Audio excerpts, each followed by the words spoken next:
Well, hello and welcome to Watch What Crappens. I'm Ronnie. That's Ben over there. Hello, Ben.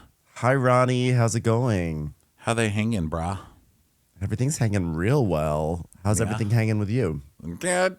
Everybody, welcome to the show. Today is Real Housewives of Salt Lake City Day. We're rushing up to the Christmas holiday. We're so excited. My God, it's going to be so fun. Next week. Okay? Next week. Yeah, it's next week. believe it? I'm very excited, and that's really all I have to say. And also, Christmas gifts are starting to come, and man, it is just candy, cookies, candies, cookies. So I'm just surrounded by Candy lots coated nights. Yeah, well, not that. I haven't had any dildos yet, but lots of cookies Okay. and stuff. And, I ain't even complaining. I'll tell you who's fighting it is my medication, my weight loss medication. Yeah. It's like, you don't want that. I'm like, eating it anyway. So my body is in rebellion at the moment, but God bless it. Thanks to everybody who sends me junk food. Yeah. I love you. Yeah. So fun. But yeah, today is Real Housewives of SLC, as we mentioned, and Monday is our final Amazon Live for the year. So join us for that at 4 p.m. Pacific time on Amazon Live. You can get a link to that page over at our link in bio on Instagram. You can go check out our Crappy Hour. We had Allison Roman on this week, which was super fun to talk to her. And I think that's it for special stuff. Oh, we've got our Christmas movie coming up over Christmas. It'll be Christmas Eve, Christmas, and then Monday and Tuesday the next week. There's 4 episodes. It's long. It's ridiculous. It's with the reality gaze. And the movie we recapped is called My Secret Santa on Netflix. We're not necessarily suggesting you watch that movie because it sucked. Okay? It's bad. It sucked hardcore, but man, we had fun talking about how much it sucked for 4 hours. So join us for that over the Christmas holiday. Ben's got a little cough today. So sorry I know. for the coughing. It's So I like hope you feel I'm not. better. I'm not like under the weather. Like I feel totally fine. I think it's like either allergies or I don't know what it was. I don't know, but like I have like a little bit of a little cough is coming up. So I apologize to anyone who I'm like coughing in your ears with this podcast. I'm just what the body does. Okay. I took some cough medicine to abate it a little bit, but you know what? I got a little post nasal drip that's causing a little bit of cough. Okay. Yeah. So we open Real Housewives of Salt Lake City, season 6, episode 14. Everybody's waking up and I am Greek, and Whitney is probably still drunk and screaming, Happy Mother's Day, Happy Mother's Day. It is Mother's Day in Greece. It's Greek Mother's Day. Greek Mother's Day, very exciting. Yeah, everyone's opening up the blinds. I feel like the producers were like, we need to get footage of you opening the blinds because we need to make a montage of blinds opening. So that's what we see here. It's very exciting. Yeah. Big move on production's part. Guys, we need more blind opening on this show, okay? Yeah. Let's do it. So Whitney comes out of the bathroom topless, and they need more towels, and so they have to call a butler, which I think they're joking. I don't know if they really have a butler or not. But Yeah, no, not on Salt Lake City. I would assume not. No. But yeah, those two can't do anything. Last week they were asking, they were saying, should we go get water or go take a shower? And then they decided they didn't have time to get water. And everyone online was not everyone, but there was a Reddit thread like, are they on drugs? Do you think water meant Coke? No, I think it meant water because those two dummies are the ones who don't go to the store to get water. And you know what? I judge people like that because what's the first thing I do when we get to a hotel bed? I go find a 7-Eleven or a store and I get me some gallons of water. You got to do it. You never know. That is 100%. That is 100% correct. You always find the water every single time. Yes. So thirsty bee. now we see Heather and Angie in the kitchen. And there's a chart there that says the friendship commandments. And Heather's like, are these our commandments? And we flash back to the Boston Tea Party where Bronwyn's like, hear ye, we're going to have friendship commandments. Yes, and this is one of the episodes where Heather does this probably every episode, but especially on vacations, it makes me crazy, where everything is amazing. Like everything that happens, she has to yell and scream to everybody around how amazing it is.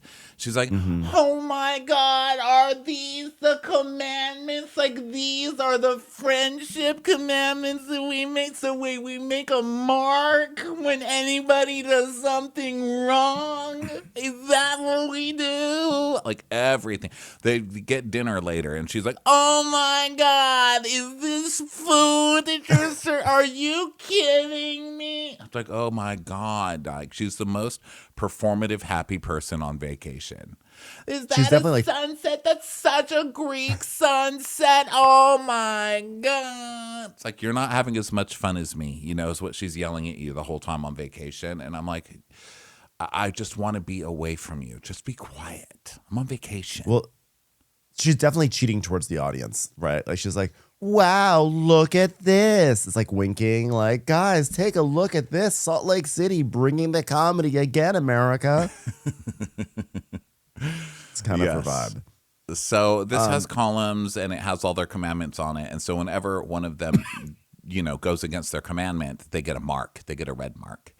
And so Angie is, not the brightest sometimes. So she's trying to figure it out. She's like, wait a minute. So this is a list of commandments. So wait, if we get a mark, does that mean that we've done something good or bad?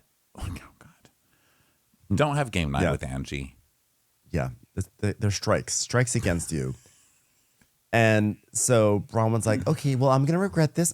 Yeah, no, I put this up because originally it was supposed to be, it's supposed to be like a funny thing, like a reverse sticker chart, the sort of comedy that comes from calling out your friends for acting like bitches. And then we see a flashback to a day earlier, and Bronwyn's put it up, and Meredith is watching, and she's like, well, if we all are going to stick to our commandments that we made, so, if I said something about someone's family, they would come back and they'd like put a block on that square. And Meredith's like, I'm not sure I understand that. And even if I did, are we supposed to put up gold stars? Because I used up all my gold stars putting them on Brooksy's door because he's the best little toddler in America.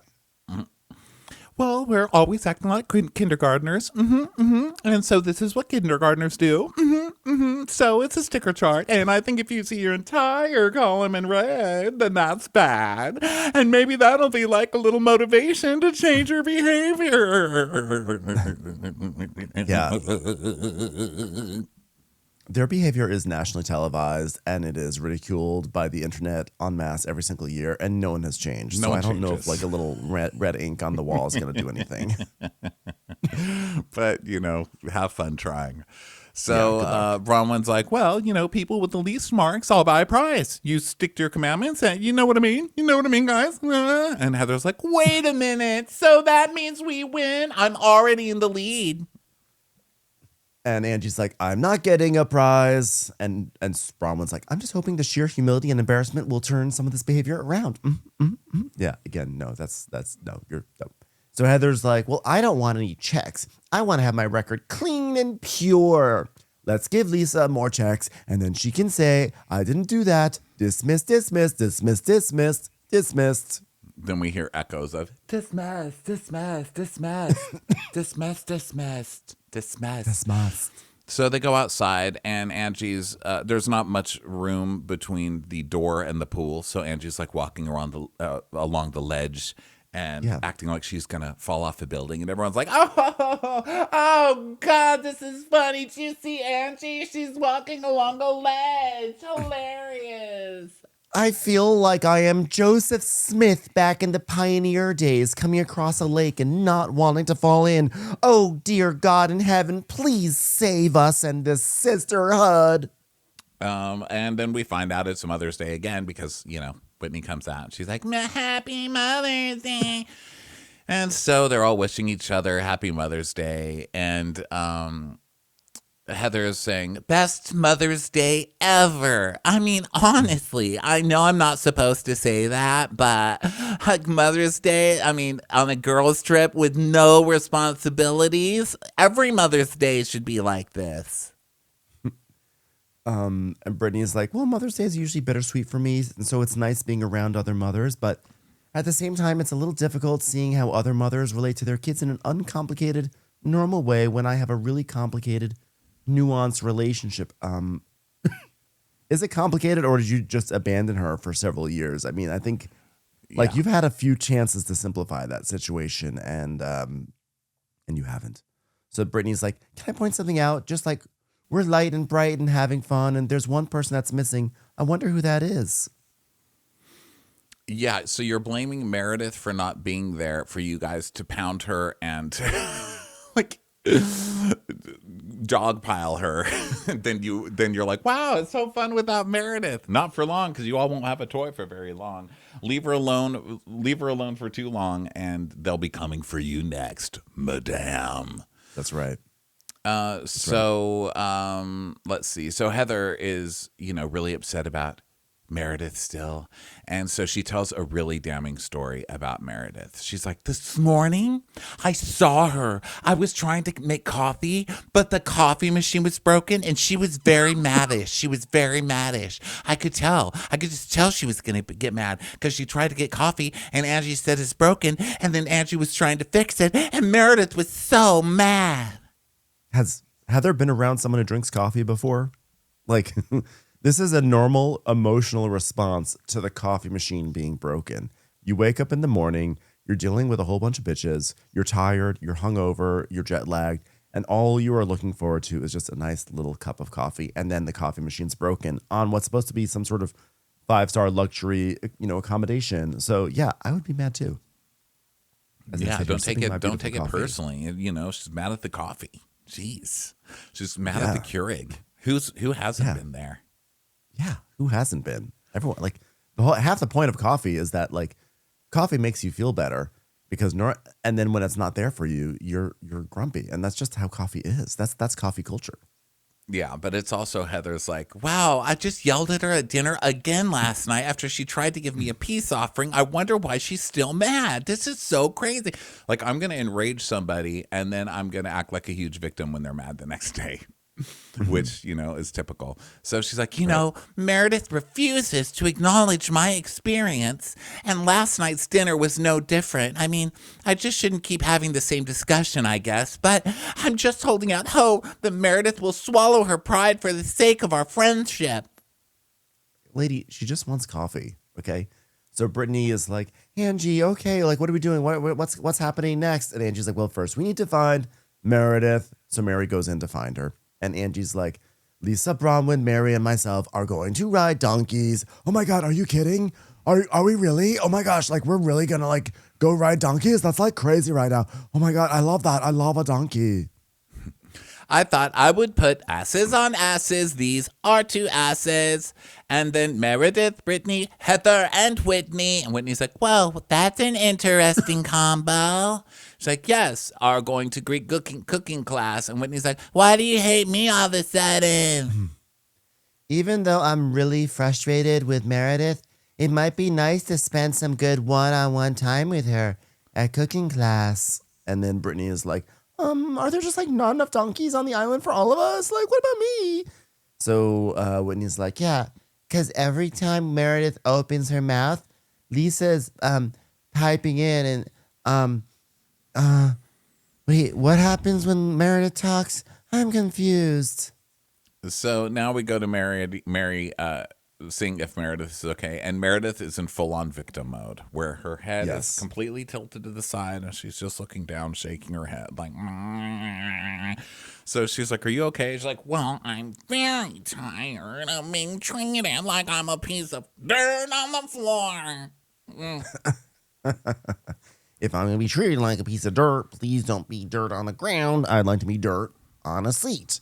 So Mary's like, well, so what do you want to do? Well, I really don't know. I mean, the good news is it's Mother's Day, and I know the sound of my toddler calling me from across an ocean is the only thing that will get me through the day, so that's something I'm going to look forward to quite a bit in the future. I'm just not in the mood to deal with them. They are mean girls, and they are mean, and that is it. And so she's very tired of Whitney making these false accusations. And then we see a flashback to, oh yeah, alcoholic, pill popper. So good. So Meredith is like, it's exhausting. They are damaging, and she needs to worry about herself and her home life and stop projecting it onto me. It's giving me like. And Meredith is like, well, I don't think she's taking accountability for how she hurt you. Well, she didn't hurt me, Mary, because I don't care what she thinks. What are you not understanding here? It's like, Meredith is in rare form today. They finally broke her. I mean, I think Meredith came on this trip, doing her whole like, look what I got, a necklace. Like trying to be nice and trying to put everything past her and just start over, and people were not having it. So now they've broken her. She's a broken doll. They've broken her neck things, or her head is tilted down the whole time, just kind of bobbing. Yes. They've literally broken me. Yeah. This is such a great Meredith Marks episode. I mean, this is Meredith Marks having a pity party is one of my favorite versions of her. I think we talk a lot about Meredith Marks getting angry and yelling at someone, but like this entire episode she's so funny. Every single thing she does and the way she is so melodramatic, it really brought a smile to my face. Yeah. So then we go to Bronwyn and Ange, and they're talking about donkeys. And of course, Angie's already done this, okay? Sean and Electra and I rode them last time we were here. It was so fun. You're gonna love it. And so, now we get the activity time. And Lisa's late, so they start leaving her, but she's coming. And she's like, what are you going to have me, walk alone on the streets of Grace? Come on, you guys. Which she's already done in the last episode, so we know she'd be fine. I would be fine with a Lisa solo on a donkey episode. Really? Oh, my God. She would just be like, where are we going? I'm, on a donkey. Literally, where's this donkey going? So then they get into the Sprinter van. By the way, I want to point out the Sprinter van. I think this is such a cool Sprinter van. It's got these tan seats with interesting stitching on it, and they face each other. They got a little table. I really enjoy it. Just an observation, Ronnie. That's all. That's what I'm the Sprinter van. Yeah, I just want to give a little Sprinter van review. We're so used to the standard Sprinter van setup. I enjoyed this one. So they get in. I think it's difficult having that kind of Sprinter van because if you have more people than are supposed to fit in the van, you know how sometimes you can just fit more people. Like if you get an Uber large or whatever, and you're trying to get 10 people in instead of 8, you can always slide over on the seats. But this one is individual seats, and they're like, no, you will not get more seats. So I felt like the Sprinter van was like, no, Ronnie and his drunk friends in Palm Springs, you'll have to get 2 of me. And so I was like, yeah. Fuck off, Sprinter van. But I do appreciate the nice individual, I mean, it depends on who they're trying to slide in next to you, I guess. I gave it points for looking a little different from our standard Sprinter van. This is the Santorini Sprinter van, which is funny because they can't really sprint that fast. It is Greek. So they get in, and of course, this cast does its best work in a Sprinter van. So they get in, and Lisa's pointing at everyone. It's like, so you're going cooking, donkey cooking. And Heather's like, Meredith, how do you feel about the groups? How do you feel about this arrangement? Do you want to get mad? Should we talk about it? Do you want to talk about your friend where I don't even know where we stand? And Meredith is like, well, about the groups of who I'm going with, well, I am not feeling very positive, which is why I'm going to look into the seat belt to the side of me and just stare into it stitching and hopefully find some solace there. Well, it is in hopes of positive outcomes. I mean, if you guys where's that tension in the group? If you gather and you make amends, then the rest of the trip can be fun if you make amends. And so she's like, wow, I'm doing her a favor because donkeys are very sensitive. They could kick her off. I would, at the same time, I feel like we are robbed of seeing Meredith Marks on a donkey. I feel like it would be like a Countess Luann on the camel moment. So, because she does bray as well, Mm-hmm. She's like a... Yes. So I think it would be funny watching her bray on a brayer. I think that would be fun. Yeah. Well, ever since the plane, it's clear that how I speak is not okay. No one wants to hear what I have to say. I've been told not to speak. I've been challenged on whether or not I've seen the rest of Crazy Rich Asians, and I've explained I fell asleep. I wasn't even aware that there was mahjong in it. But I've been told that the way I speak isn't good enough, and apparently I'm too educated and I speak too eloquently, and I guess I'm just the wrong one here. I mean, so great. I was laughing at that. Apparently I'm too educated and speak too eloquently to even have a discussion with you. Yeah. Like they never said that. But I Right. love, No one ever I said love any of that that's how it is in her head. Like, you are just too intelligent, Meredith. Please stop being so eloquent. How are we supposed to fight with this? Well, it has nothing to do with your education. I, too, am educated. It had to do with the fact that you're being pretentious and not connecting with me as a friend. You were dictating to me. You were like teaching me. It was condescending. And I did imitate you because it was fucking frustrating. And it's not my job to get you to be a friend to me. It's a sisterhood. Oh, God. So she gets a phone call. It's like, Mom. Her ring is just Brooke saying, Mom, Mama. Mama. Oh, Brooksy's first word. So she gets on the phone in her mommy voice. She's like, hi, honey. Hi, honey.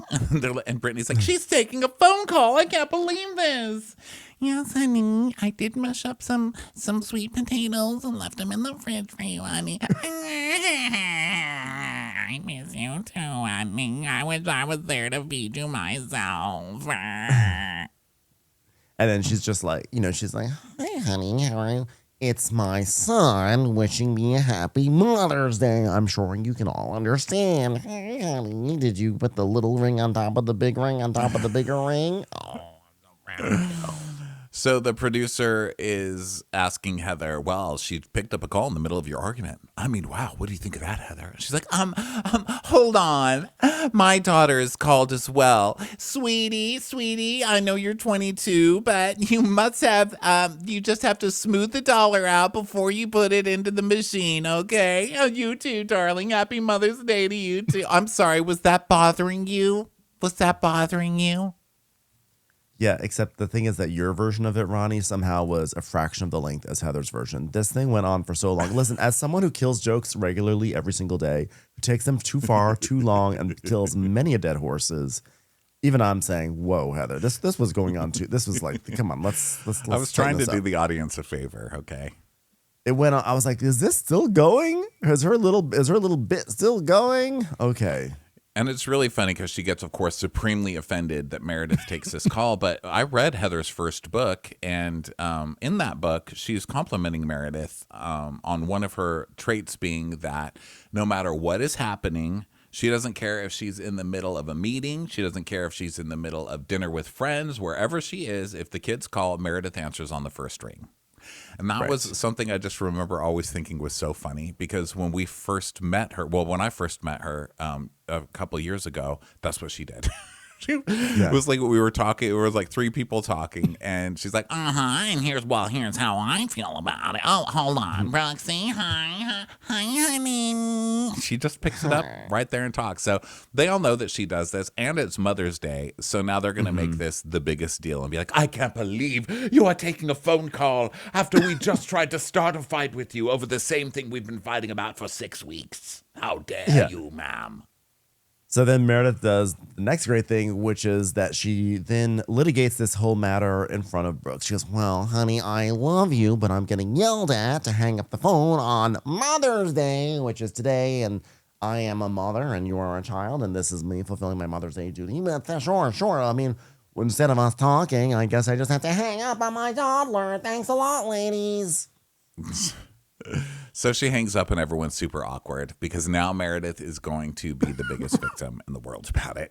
So she's like, well, I want to be with my family and I don't want to be here right now. And that's how I feel. She does this movement a lot where she puts her hand flat out and then she like puts her fingers back in like she's saying, come back. And that's my favorite Meredith thing when she gets mad. She's like, well, I'm very upset right now and I'd like to talk to my family. No. I've never noticed that, but that's totally right. She's like, oh, look at this. The finger is coming back. I'm trying to bring Brooksy back on the phone. Unfortunately, I'm not able to. And so when she says she just wants to talk to her children, then Heather and Brittany are rolling their eyes. And Lisa's like, well, I'm happy in Greece. Just saying, like, love you, Jack and Henry. Bye. So Meredith's like, it's very normal to take a phone call, and I just wanted a couple of minutes to hear a happy Mother's Day from my son because it was the only opportunity I'd have to speak to him in the next 24 hours. And then after that, who knows what might happen. But that's fine. It's just Mother's Day, and I'm just a mother. Both literally and figuratively. I do have a lot of people saying mother to me, so I don't know I'm not getting more phone calls from more gay people, but that's okay too. I guess I wouldn't be allowed to speak to them either. Is Mother Day a separate holiday? I don't know. Look, I'm upset because I felt like I got raked over the coals, and I felt like all of my track record was thrown out the window, and it totally crushed me. And then you never could even deeply apologize or see that it hurt me. You talked your way out of it. You made it seem like it was quid pro quo, which doesn't even make sense here when it absolutely wasn't. And that's okay. We all fuck up. I will maybe step outside my comfort zone and say I fucked up. I'm sorry, and I love you. I love you, and I do not want to put our friendship at risk, but I did not get that from you, and it makes me question when the next morning I wake up and I'm still in trouble, still getting cold-shouldered, like I'm in trouble for you not being okay, and I'm not okay. You are okay. What are you talking about? You started this fight and you did it again last night. I don't know what in the world she's talking about that she's so victimized. That fight on the plane had nothing to do with you, and you didn't even step in to help the girl who was supposedly so abused, and you said you fell asleep 3 times. So I'm not really sure how you're victimized, but Heather's whole I'm the one who's hurt and you won't even apologize to me. What are you talking about? Now we've gotten to the point where Heather deserves an apology because Meredith called her a liar. That is... I can't. So Meredith is like, well, I am so sorry, and I don't know what to say other than that. Yeah, I love this. I love Meredith Marks doing the very serious monotone, insincere apology. Well, I'm so sorry. I don't know what else to say to that. I'm sorry. But then is it just me you have tension with? I mean, it's Heather and Brittany too, girls. You want to fight with Meredith now? I've already taken my turn. And Lisa's like, okay, you know what? Let's just talk about the real issue.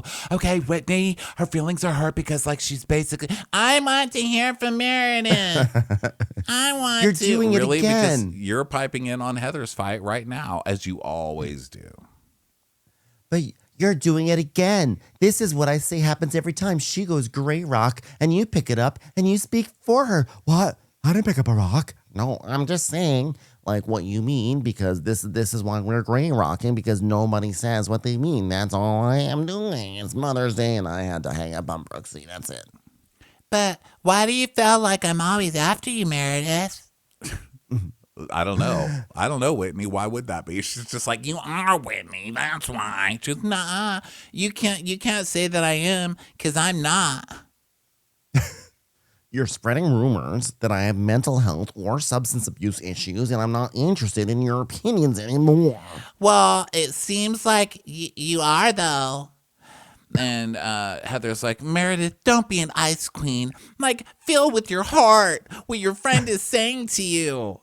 Maybe feel with your heart that she doesn't like being accused of having substance abuse issues. That's what she just said. Why is that not good enough for you? She has to be crying. Like they say what you feel. She says what she feels. And then they're like, no, you have to be crying while you say it. What do you people want? What do you want? You're breaking Meredith.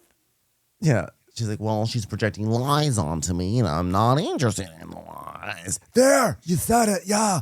When he's like, I'm not projecting lies onto her. What am I, a film projector, and the movie is lies? Ha.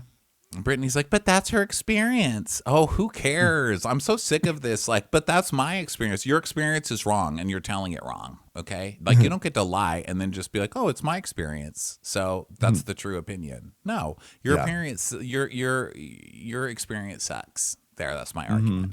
So, Lisa's like, well, okay, because there's more silence. Because Whitney goes, can you just please help me understand why you feel that way? And Lisa says, because you called her a pill popper, okay? And you said she's a cheater. I mean, duh. It's like, but I want to hear from Meredith. I want to hear from Meredith. Lisa, this is so unfair for me. Well, I'm sure you do want to hear from me, Whitney, and I'm sorry that you feel that way. That's all I can give you.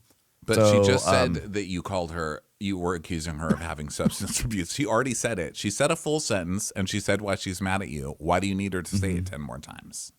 Yeah. So then they arrive. They drop off all the people who are going to the cooking class, which, of course, is Heather and Whitney and Meredith and Brittany.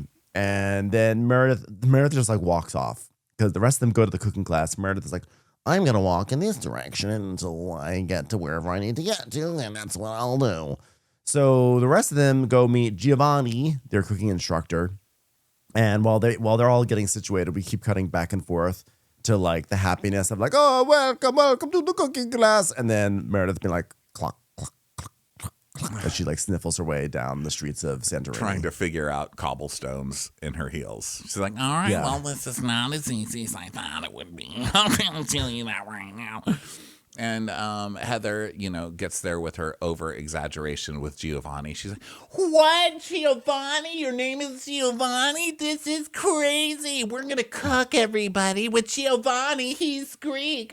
Giovanni, he's like Zeus. I mean, he's not the Greek god I imagined, but he will definitely do. It's like, okay. Our friend Angie is Greek and her family's from Crete. And he's like, oh, really? Well, we have a lot to talk about later. She's going to be joining us later. And hopefully Meredith will have joined. Maybe she went off to ride the donkeys. Yeah, donkey riding in a miniskirt would be itchy. Ha. Then we cut to Meredith. Clomp, clomp. Happy Mother's Day. Happy Mother's Day. And this little yellow car stops, and I thought the little yellow car was going to pick her up and she was going to get in it, and I was really hoping for that, but she didn't. It just kept passing her. It's like, get out of the road! Yeah. Get out of the road, motherfucker! She's like, well, at least somebody said mother to me today.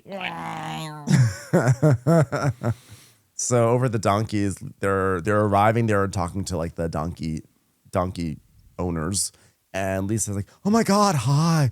Nice to meet you. How are you? Are the donkeys nice? Like, yes, but of course. Do they bite? Yes, of course. They bite? Yes, of course.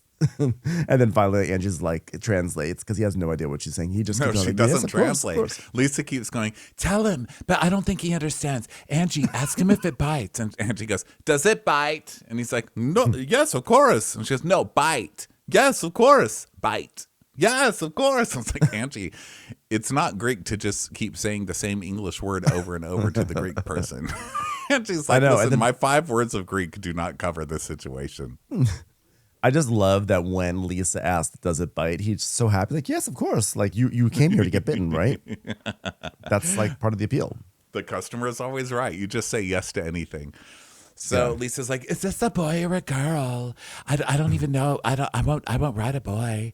And he's like, they're both girls. And she says, yeah, I've never been on a donkey before. She looks like a snippy little bitch, but she's beautiful. And he goes, oh, thank you. You're beautiful. You're beautiful too. She's like, oh my God, thank you.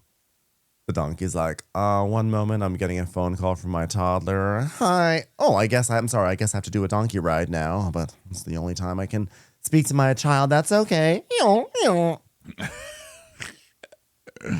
It's hard not to look cute when you're standing next to an ass. So they start riding, and Lisa says, what do you call a donkey that has a degree? A smart ass. Okay, what do you call a donkey that has a degree and keeps lifting up its shirt at parties because they're male-centered? A good time smart ass. Yeah. I love how Lisa brings out all her good material for the donkeys. She's like, yeah. What do you this call is the happiest we've seen Lisa all season is with the donkeys. What do you call it when you're in a car and you're about to like go into a different lane and then the donkey puts its hoof on the wheel and it's like, stop it. It's called driver assist. Assist. Get it, guys? Driver assist. Assist. That is a good one. When my dad lived in his village, this was the transportation that they had. They didn't even have cars. This is how they got around, on donkeys. Uber Eats took a long time back then. And he would pack the mule with groceries and walk it 17 miles down a mountain when he was 10. So that's what I wanted to bring the ladies to. Listen, that's great. I do not want to experience this. You know what I mean? Like, well, also, I'm sad that your dad went through that, but can we go to Disneyland now? Like, seriously. I would love it if like Louis was just like lying to Angie all these times. Like when Angie was like a little girl and she wasn't doing her chores, that he was like, You do your chores. You know, when I was your age, I walked 17 miles with a donkey with groceries on its back. And it's like totally like a lie just to get her to do the dishes. Yeah, when Angie refused to get milk on the way home from school, he's like, oh, really? Hard for you? Try 17 miles on a donkey up a canyon.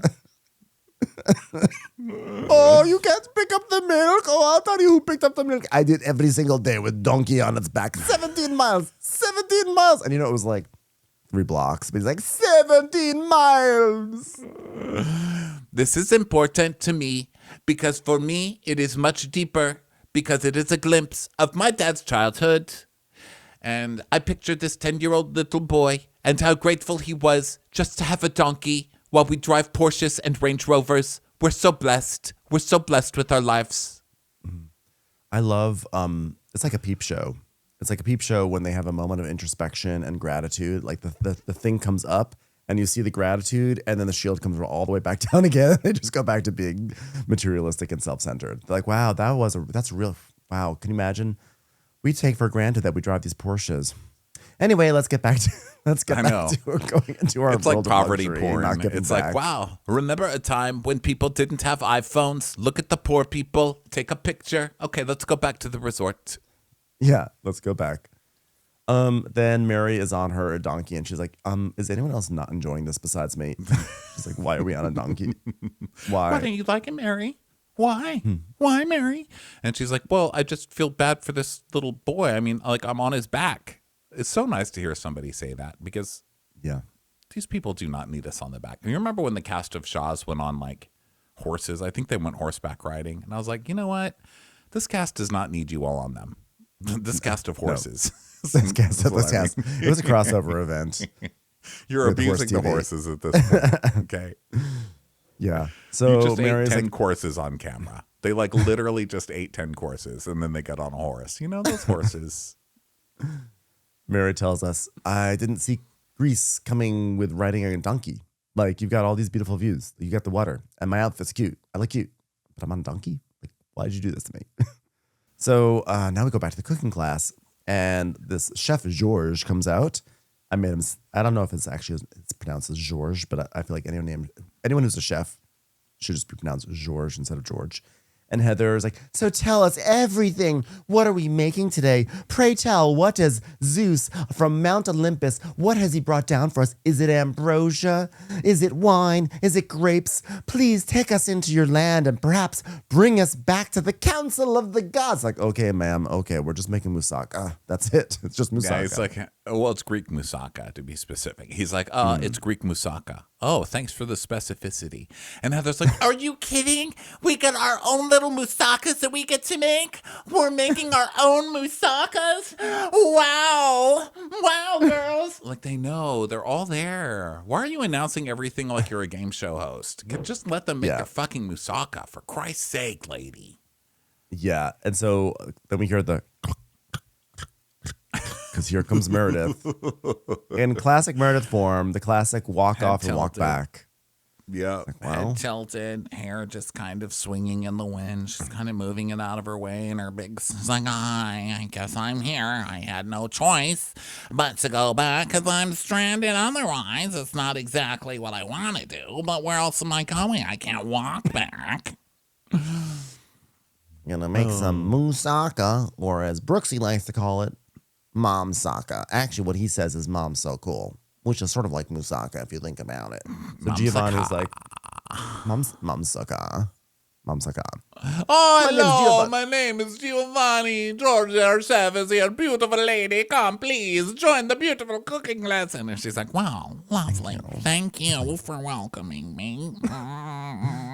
Hush tones mode has been activated. Thank you very much for inviting. Thank you. I appreciate Thank you for inviting me and welcoming me. Does this moussaka need to be seasoned with the salt of my tears? Because I'll be over here crying in the corner. Okay, well, yamas. So they all do it, and they drink, and Meredith doesn't. She's like, well, I'm glad they can enjoy their wine while their friend is living in misery as their baby toddler doesn't get to speak to her. So now they cook, and, Heather's still freaking out that she's making moussaka in a little terrain. And so Giovanni, this guy is actually so nice. He sees that one of the people at the table is clearly upset. So he sort of goes over to her and he's like, what is happening? Are you okay? She's like, I'm okay. Thank you very much. You're very gracious. Can I help you? Honestly, how can I help you? You're very kind, but unfortunately, some of the women haven't been so kind, and I'm sad, and I miss my son on Mother's Day, and I won't get to talk to him. It's very, very sad. Thank you. Well, the wine makes us so happy, which is hilarious. You're telling a table of women that wine makes you happy. You're telling a table of mothers that wine makes you so happy. Trust me, they know. But he's also telling her right after they've been accusing her of being an alcoholic. So she's like, well, Yes. it would be nice to have something that can make me happy without my friends calling me an alcoholic right here on national television. So you enjoy your wine, Giovanni. Okay, but some of us are not so lucky on Mother's Day. Well, Giovanni, or should I say Zeus, from up high on Mount Olympus, she's not happy. No, I'm not happy. Not happy, Giovanni. I'm not happy at all. Please don't ask any questions why. I'm just not happy. Very sad in the corner. It's gonna be okay, Meredith. No, it's not gonna be okay because Brooks is on a flight and I will not speak to him on Mother's Day. It is a 37-hour flight someplace where he will never be able to speak to me again. And that was my only chance to talk to him. And I'm sad. And that's the one thing that's very important to me. And I'm hurt and I'm very sad. He's circumnavigating the globe in a plane. He's trying to set a world record for most hours that a toddler has been around the moon and more around the earth, and I will not get to talk to him before his monumental flight. It's just very sad, and I think I'm allowed to be sad for Brooksy. By the way, Ding dong, Brooksy is the one. Brooksy is the one who booked a flight on Mother's Day. Brooksy is the one who is at fault here. Brooksy should be waiting there until he does not get on a plane until he has a good conversation with his mother. I rescheduled my flight so I could say, hey, Mom, sup? That's all I needed. That was beautiful. That was and then beautiful. Brittany has the nerve to go, well, I didn't get to talk to my kids for 3 years. You abandoned yours. So please stop. You're lucky they even let you talk about Mother's Day on this show because you should be banned. Yeah, it doesn't really work that way. Meredith goes, well, of course, it's all about you. Okay, wonderful. Well, at least you have a daughter who can call you, but my son he's trapped in the sky, and now I will not be able to talk to him. So thank you very much. Yeah. So Brittany's mad, and she's like, really? I mean, she can't even feign happiness for a sweet host? I mean, like, he's working his little heart out. I mean, it just feels like Meredith is using this not being able to talk to Brooks thing as a deflection to not have to answer hard questions. She's answered the questions. Here's what's happening. You guys won't stop, and now she's going to make you pay for it for the rest of the episode. Is it fun? For me, personally, yes. Is it fun for the group? No. But you guys sowed it. Reap it. Reap it. Suckers. You guys sowed it. So Whitney's like, I'm sorry you missed the opportunity. So now over by the donkeys, Lisa's like, I wonder how cooking's going. I wonder if they're able to make as many funny jokes about asses the way I have. Because asses are like, hey, you know what I said to my accountant? I said, hey, you're like a donkey that's in a chair. You're dealing with ass sits. Get it? Ah! And Bronwyn's like, I can't imagine it's going well. Well, you know what? I feel like these little things become exacerbated. Like, you know what? There's situations that can be resolved in conversation. You know what? All you need to do is get like some poster boards and just like write stuff on them and put them in front of people's faces because people here can't read poster boards. That's how to solve a fight, you know? But it can be overwhelming if you're in it. Yeah. Well, the thing is in a friendship, you have to be comfortable with being fallible. Sort of like how when Heather asked me if Todd made out with someone and farted, I was like, I don't want to talk about this. It's like, that's what I'm talking about, being comfortable being fallible.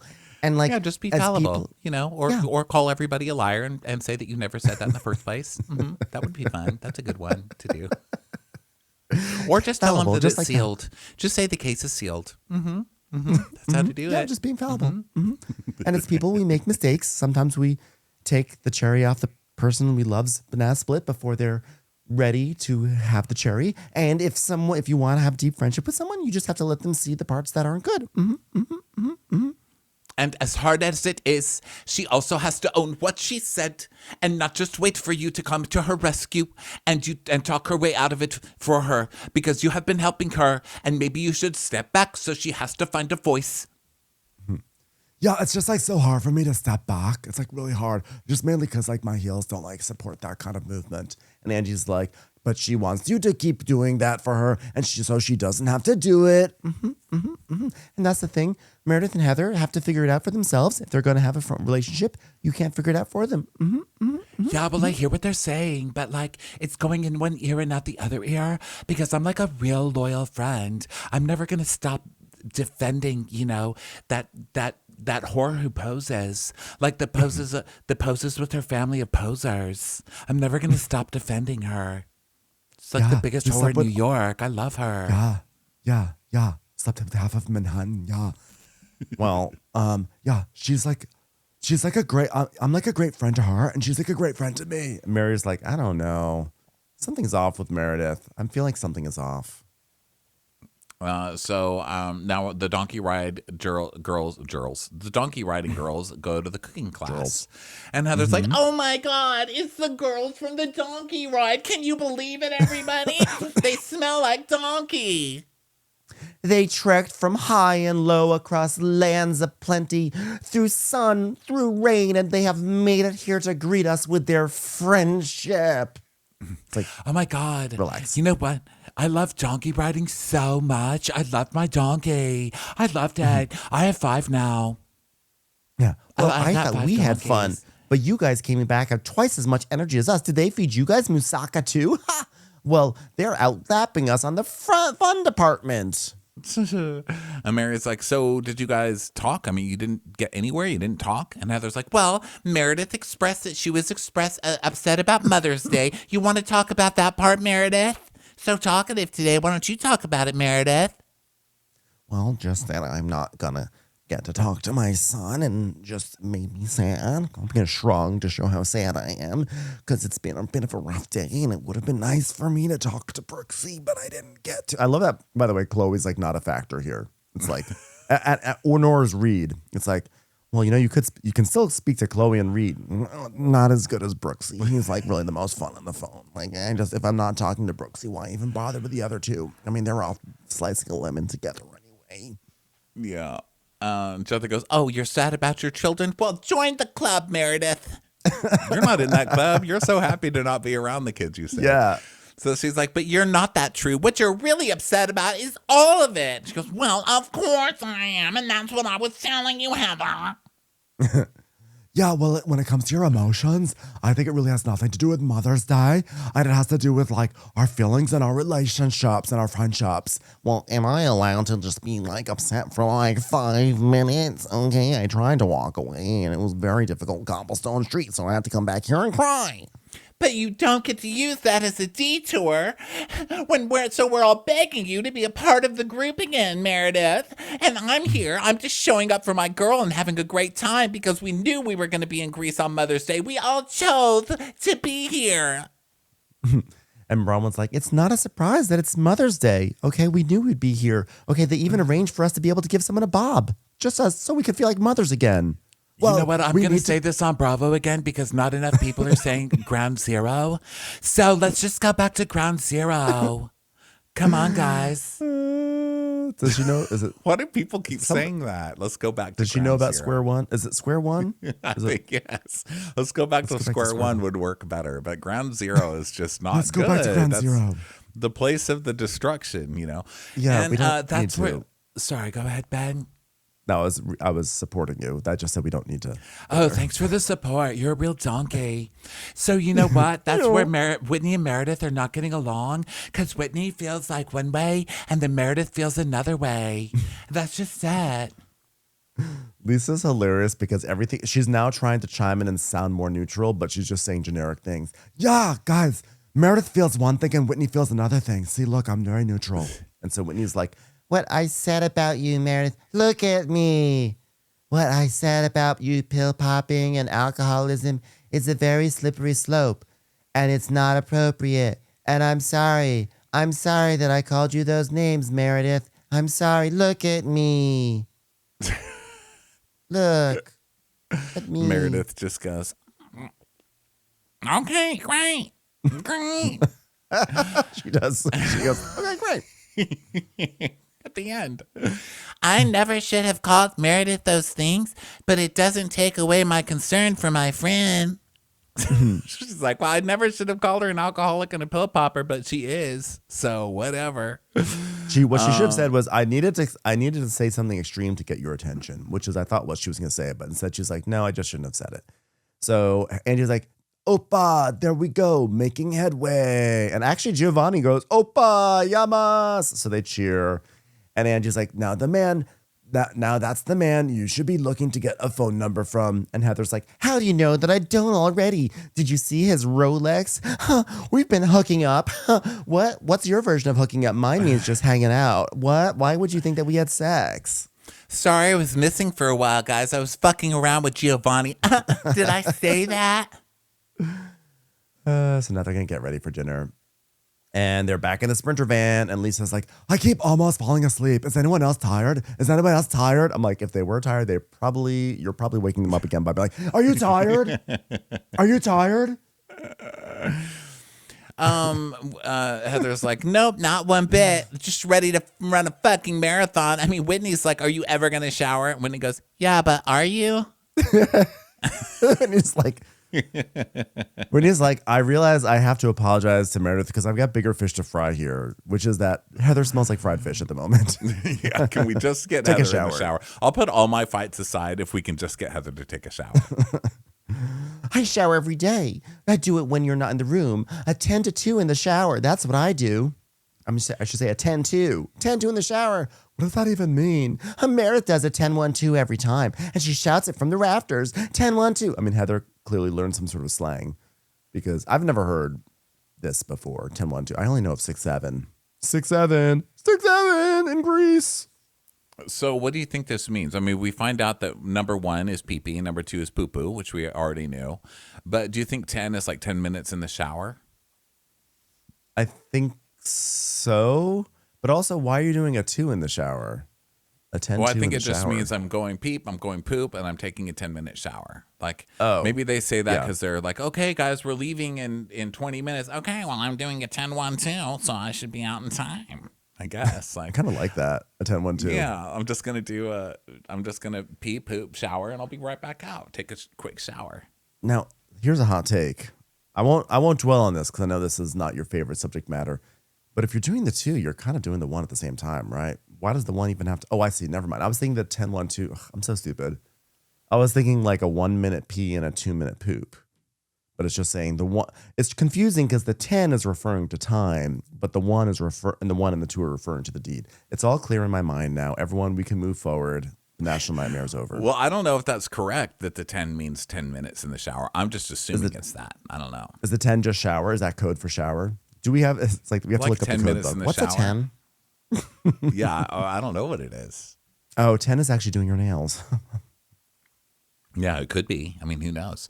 So now they're trying to talk. And Heather's like, so what is a 10-1-2? Tell her, Meredith. And she's like, pee. It means pee. No, 10-1-2 is a pee and a poo. She goes, oh, well, I forgot about the 2 part. I only do the 10-1. I don't poop. Everybody Meredith knows is trying that.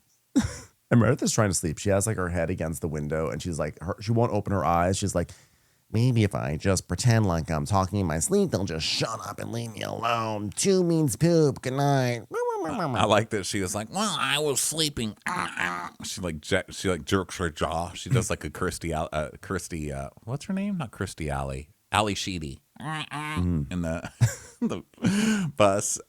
So they talk about this 10-1-2 thing a lot. And Bronwyn's like, oh, Angie did a 10-2 before we went on the donkey, and I had to use the men's room because she was taking so long.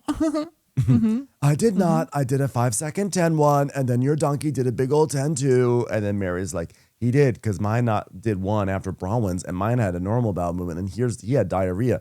And we see like footage of the donkeys pooping on the sidewalk. Oh my God, it's so watery. So then they get home and they decide to have a pool day. So they're all getting into their swimsuits. Butler brings out flowers. They do have a butler. There you go. Oh, you're right. You're right.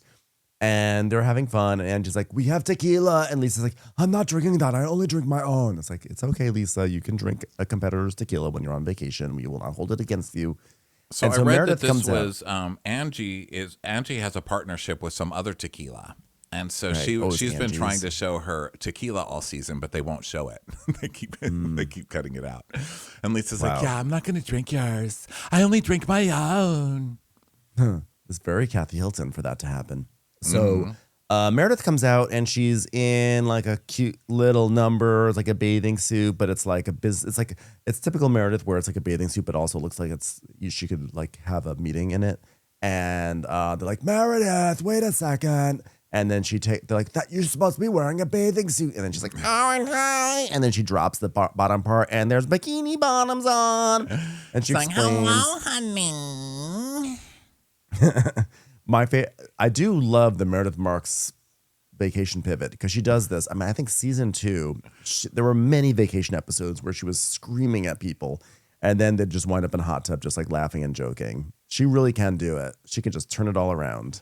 She also has more business casual bathing suits than anyone I've ever seen. Like, where do you even get those? Like, she has like business suit bathing suits. It's so fucking funny that she pulls so many of them out.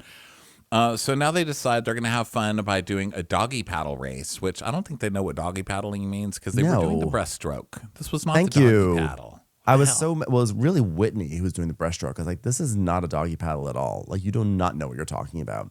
So they do it, and it's Whitney, Meredith, and Brittany, which is shocking because Meredith is with her 2 sworn enemies of the season. And now they're all happy that Meredith is happy. And then Meredith also cheats. And they're like, you cheated. She's like, I know, but you were going to win. And I got mad. And then she's like, yeah, fun, Meredith is back. Yeah, so she gets flowers from Broxy, Brox and Chloe, and Lisa's like, "Oh my God, Angie, do you usually come here? Do you get any other cuisines other than Greek stuff?" And she's like, "Well, actually, Electra gets sushi," and Heather's like, "Electra's rejecting everything Greece, including the food." Does she identify as Greek? Well, right now she identifies mostly as just her horse stuff. I was like, I don't know if horse stuff is a nationality, but sure. That's like her thing. That's her life. She's a teenager, school friends, and then she rides 5 to 6 days a week for America. Sad Oh, yeah. Angie. Yeah, like school friends. I remember those days. Sneaking mini skirts into your bag. Did you guys ever change at school? I did all the time. I did it all the time. I did twice and I got busted the second time and I wanted to die. When did you have your first kiss? Do you guys remember when you had your first kiss? Heather, tell us. And Heather's like, yes, of course I remember. It was just before with Giovanni. What? I mean, we never kissed. Why are you guys saying that? Heather got one of the hottest guys in our school and they dry humped. Wait, you dry humped? What? You are a good time girl. Meanwhile, we just see a close-up of Mary trying to eat a taco and she's like, I don't think the shrimp is dewormed. I don't know if shrimps And just keeps eating it. dewormed. I think she Maybe it was was the talking poop about track. the poo-poo line. Yeah. I love that we pick up on these things. We're like, there she is doing the breaststroke in the middle of the doggy paddle race. And she's talking about the poop line. So Angie's like, speaking of first kisses, Bronwyn, have you ever kissed a girl? And she's like, yes. Yes. Okay. How many? Wow. Did you fart when you did handful. it? Did you fart? A handful. Wow. Did you go to second pita? Yeah, I've done more than just kiss girls on their pita, guys. Okay, I've done more. Wow, second base? You've done second base? Well, I've done more than everybody here with a girl. How about that? Are we clear? Can I get Whitney out here, please? Can I get Whitney out here? And Heather's like, I've never kissed a girl. Heather's like, I've never kissed a girl. We have morals. Yeah. Can So we Whitney just roll comes the out. clip of the Black Eye Night when Heather and Jen Shaw were like wasted, lifting up their shirts and pressing their boobs That's against right. each other and then making out? Can we just show that? Yeah, seriously. Your morals. So Brittany comes out and she's like, why do you need help? And well, they're asking me if I've ever kissed a woman and I don't want to be the only person here with anything to share. So can you sit down and answer some questions? So then they kiss, and he's like, "How did I know that was coming? Oh, I've been told ever since my first kiss that I'm a great kisser. So Bronwyn, be kind of dry there, but if a pet got her excited, So none of you guys have kissed a girl? Have you guys ever kissed a very old man who likes were their originals? How about that? Like, no, we haven't. Would you want to? And Brittany's like, no, I've kissed hundreds of women. No, of men. Well, you're talking about kissing women. Why are you saying I've kissed hundreds? As if that, okay, well, whatever. So Brittany says that she's kissed hundreds of men. She has to remind you that men find her very, very attractive. That's all she's got. Yes. So she's kissed 367 men. And Lisa's like, how do you keep count on your Excel sheet? She's like, yes. So she's been keeping a little spreadsheet of men. Is it like kissing sessions or is it individual unique men? 367 is a lot of people. That's insane to keep a spreadsheet of the men you've kissed since college. Is that just that's cuckoo? Is that also like friendly kisses where you see someone you haven't seen in a while and you give them a kiss on the cheek? Or is it like full on romantic kiss? It's a lot. That's a lot of people. I don't know, but I'm sure it's followed up by a lot of phone calls from Brittany going, "Are you going to call me? I'm just waiting for you to call. I'm just waiting." So Mary's like 300. That's how many people are in my church. And Heather's like, "Oh my God, what was the first rule you guys broke in your house growing up?" Meredith's like, "All right, story time. Well, I'm not sure that my mother knows this to the day, so I hope my mother never hears this. But my parents went on a huge trip, so I had an enormous party with all of my friends, and we got together, and we fucked, made out, ate each other. Fuck dudes, got pregnant, lit the fence on fire, broke a dish. We broke a dish." And Brittany's like, "Ooh, well, yeah, I'm sorry, Mom." And Heather's like, "Jeeves, bring us the glue. I can't believe this story." Okay, well, Heather, I'm also like, yes, it is ridiculous. It is hilarious that that's the climax of the story. But Heather's entire thing, her entire shtick is that like she lived a very G-rated existence and now she's gonna make fun of Meredith for doing it? No, Heather, no. You'd be in shock. And Bronwyn's like, "Wow, it only took her 40 years to admit she broke that dish. She'll be like 80 years old saying, 'Hey, grandkids, guess what? I did something on a plane once.'" That was funny. So Mira's like, "So anyone else have any stories?" And she's like, "The Greek nightlife is calling. Should we go change? Get ready. Go out. 10-1-2, everyone. 10-1-2." So they're all gonna like get changed. And Heather's like, "What are we wearing? Are we going to the boardroom? Bikinis? Huh?" "No boardroom. Meredith, do not dare come out in the blazer," which she does. I love that Meredith was like, "Well, I'm going to do what I'm going to do, which is wear my blazer." So they get ready, and we see Angie and Mary getting ready, and Mary's going to stay in, and she's just tired and jet lagged, so she's just going to stay in. And then Bronwyn and Lisa are by the commandment chart, and Lisa's like, "I love making these marks. I don't even know why we're doing it. Is this for how many Diet Cokes we're ordering for tomorrow?" No. By the way, did you put this mark over here? Yeah, that's for Whitney. Like, move it over. Put it on Whitney's. Yeah.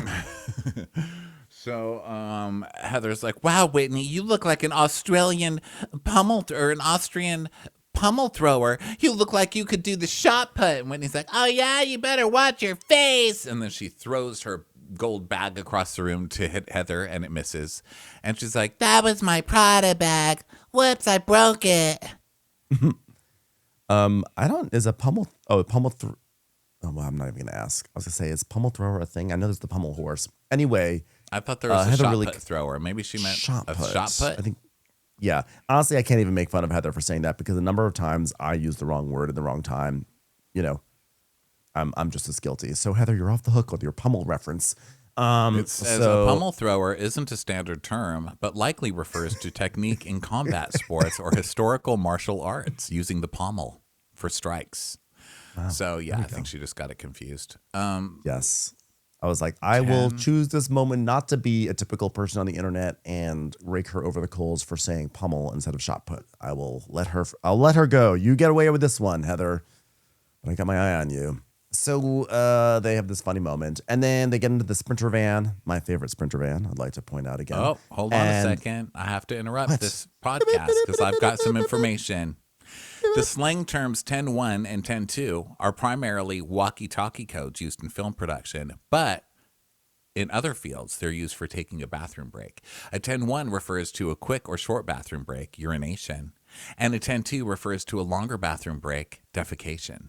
So I guess It's probably what it doesn't production have to do with says. the length of shower or a length of shower. We just added I the think- shower in there. Yeah, I think it's just 10-1. 10-1, good buddy. We just tried to make them more efficient. Be like, they're going to do it, but they're going to take a shower. I guess that they probably hear production be like, okay, everyone, we're going to take a 10-1. We're going to take a 10-1. 10-1, everyone, 10-1. They say 10-1 on the set. Well, Yeah, so there you go, everybody. You can exciting. rest well tonight. Now you know the truth. guys, we like to get to the truth of certain things. What does 10-1 mean? What does 10-2 mean? It's And important. Is there such a thing as being a pommel thrower? Okay? Yeah, Don't say it's you don't important. come here to get educated. So they're making fun of Whitney for how she's dressed because she looks ridiculous. I think they're trying to call her a Russian hooker. And Yes. Heather's like, Svetlana, how do you find America? And Lisa's like, oh my God, you do look like a Svetlana. You do. Is this your Eastern European Olympian Svetlana? And this is her handler and agent. Yeah, if she gets messy, if she's like shit-faced, you can call her high body count and a drunk. So, yeah. So it turns out that this stupid little jokiness then leads to our next plot point because Brittany goes, guess what? I trademarked high body count. And Angie's like, you did? It's like, Lisa's like, that's not yours. You can't trademark that. She goes, I stole it. And Lisa's like, oh my God, I'm asking one of my attorneys, one of my 7 attorneys, if we can take our trademark. That's crazy. Brittany, why would you do that? Well, I'm the one who took it on the chin. That's why. But I think it's super embarrassing that you would go and you would steal that from me. That's a little hardcore. That's like, No. what about me? What about No. my trademarks? No, because it's embarrassing that you would take something and someone else said and that you would patent it. That is crazy. I am the person who has not had this is the person who has not had a witty line other than ting, ting, ting in her entire life. And she trademarks my line to try and make money off of my line. She's the sidecar on my car trying to get on my gravy train. I love Angie's mixed metaphors. This is the sidecar on my car. Like they're doing some sort of Back to the Future 3 thing where there's a gravy train and they're on like she's like on a motorcycle and Brittany's on the sidecar and they're gonna jump onto the train, but it's a gravy train. Like that has nothing to do with the sidecar. I have to say I think that like this is definitely Angie's phrase, but like that's on Angie. If she did not trademark that right away as it started to blow up, that's a bit on her. Like she should have been on top of that. Well, honestly, it's hard to also say. on the trademark office. They're not supposed to just be handing out trademarks willy-nilly. Like Angie didn't invent that either. I mean, if Angie went to the trademark office and tried to trademark high body count, she shouldn't be able to trademark that because that's been a term since the 80s. Like why like I mean, I know never that heard of Angie it. made it popular on this show, but that term has been around for a long time. Most recently used, as we all know, in the manosphere. Like those like red pill guys are always like, oh yeah, this is a high body count, whatever. I've heard it there too, but I mean, I used to hear it in like the 90s at least, like high school. I had never heard it before, so that's why it was so novel to me and so exciting. But either way, like, I think it's shitty of Brittany to do it. No, it's not the worst offense in the world because it's definitely Angie's thing. But this is not actually, if you think about it, this is not unlike Luann taking Giovanni and making it her thing. But It's yeah, happened I feel like many times when they on Potomac when they said, "Oh, what about your husband? We heard he's called Happy Eddie, like flirting with people." And There then they goes turned Wendy. Happy Eddie. They trademarked that and turned it into their thing. Or So, the dungeon, snooze, you Candy's lose. Sex Dungeon. She made a whole show based on Candy's Sex Dungeon, the lie about Candy's Yes. Sex Dungeon. So you gotta pounce as soon as possible, Angie. in a And housewives actually, court of like, law, you'd lose that trademark.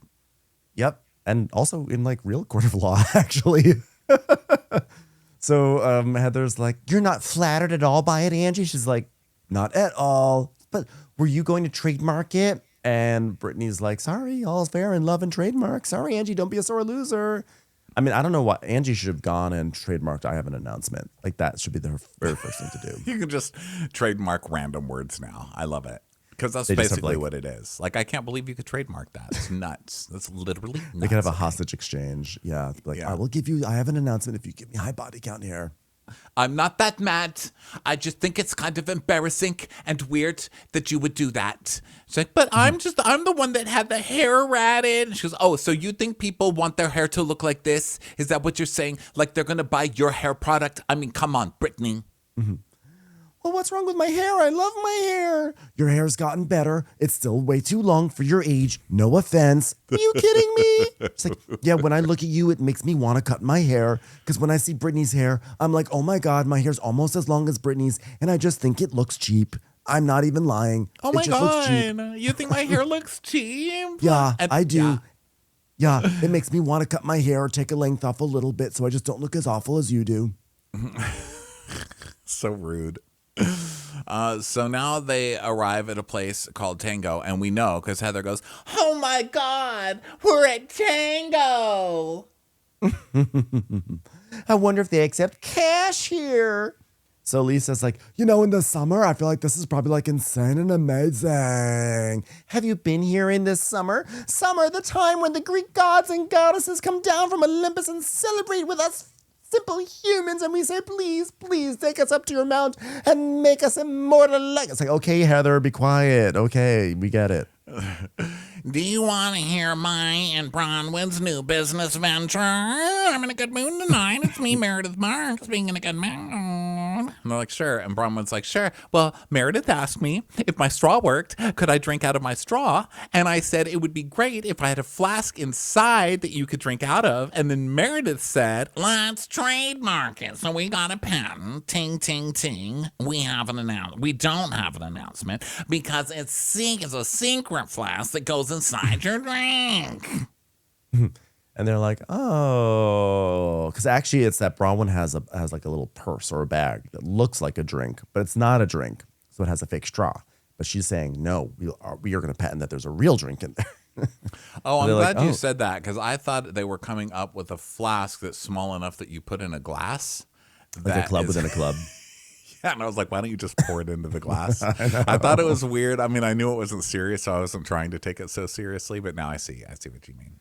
Although that is kind of a I'm cool really a idea too. brainiac. It's like you have a Diet Coke, but what people don't realize is that you put a flask of whiskey in there. Although you could just pour whiskey into the Diet Yeah, Coke. that's what I Anyway, mean. Yeah, why wouldn't they just pour it out of the flask? But the idea is that it looks like a bag, but it's not a bag because it has a flask in it. And they don't have an announcement because they don't want to announce that they have alcohol in their bag. yeah, that is so creative. And Bronwyn's like, very high body count. Because Bronwyn is going to jump in on any chance to rag on Brittany. Yes. She's the only person that Bronwyn's not afraid of. She's not going to come after the rest of them because she knows they'll get her ass. But she will bully Brittany any chance she gets. So she jumps right in there. But Brittany, it is embarrassing that you would do that. That's like Ditzarella. Whitney's like, didn't we have a high body count party for her to support her with her hair? Because Whitney and Heather are on, they're taking Brittany's side really in any argument because they're Team Brittany in the larger war against Meredith right now. Right. They're supporting they're supporting their partner in the proxy war. Their puppet. And so Angie is like, look how Brittany's all proud of herself. Like it was like she came up with it when she didn't. She's like, I am proud of myself. I think it's fantastic. And she's like, but what did you do? You have bad hair. And I said it. All you did was have bad hair. You should have trademarked bad hair. She's like, well, I mean, I think that you're strangely jealous of my hair. I mean, look at my hair. And then Angie starts laughing and Meredith is like, what? And then Bronwyn just starts cracking up. And Brittany's like, well, maybe your hair doesn't curl easily. I mean, I don't know. No one has any problem with my hair other than you.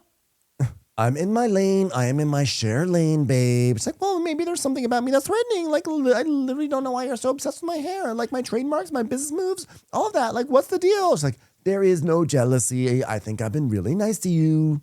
What are you going to trademark split ends next? What is that? You're going to trademark scarecrow hair? They already have that. Heather's like, well, you've been nicer except for in the van on our way over here. Yeah, I think it's like really weird that like you trade someone else's line, Brittany. That's like really weird. Yeah. Well, it's not someone else's trademark, but it is my line. Oh, so just because you thought of the same thing, I'm supposed to give up my trademark to you? No, hell no. No, she said the line. She didn't think of the same thing as you. You didn't think of it. You didn't think of it.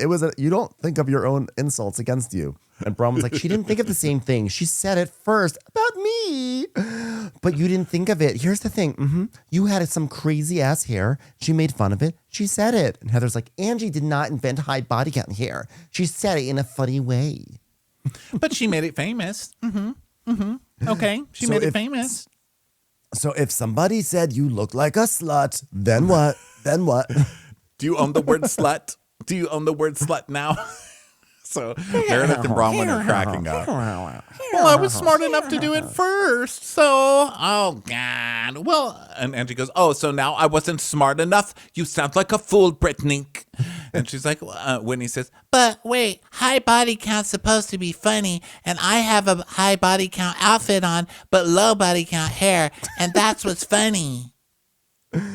Whitney explaining the finer nuances of this term. And she's like, and to sit and attack I have a high body count outfit on, but I have bullied person hair. Trademark that. Trademark. I'm trademarking chocolate syrup on Justin, and to sit and attack and over about how someone looks. It's just like I know Meredith doesn't like it when it happens to her. I don't like it when it happens to me. And Bronwyn's like, I didn't say anything about her hair or her bronzer. Don't lump everybody in on this. Meredith and I didn't say anything about her looks. Neither of us said anything. Don't make this a group conversation. Don't even try. I don't like that. I don't like that. I don't like that. I was generally bullying her. Okay. I was not looks bullying her. It was just general giggling. So she can dish it out to everyone else, but she can't take it because she does. And there's a reason why everyone chimes in. But look around us. Look right now. We're in Palestine. No, we're not. We are in Greece. We are in Greece. And we're supposed to be out having fun. And instead, we're hyper-focused on trademarks and hair when we're in California. We're in Greece. We're in Greece. How could you treat somebody like this when we're in Europa? Look at this. Look at the view of the Bay of Tokyo, and you're going to fight about hair. And Angie's like, okay, then let's be done with it. Shockingly, they actually stopped fighting. I was like, oh, we're heading towards a big to be continued. Instead, they just cheers and Happy Mother's Day. And Brittany says, I'm trademarking that.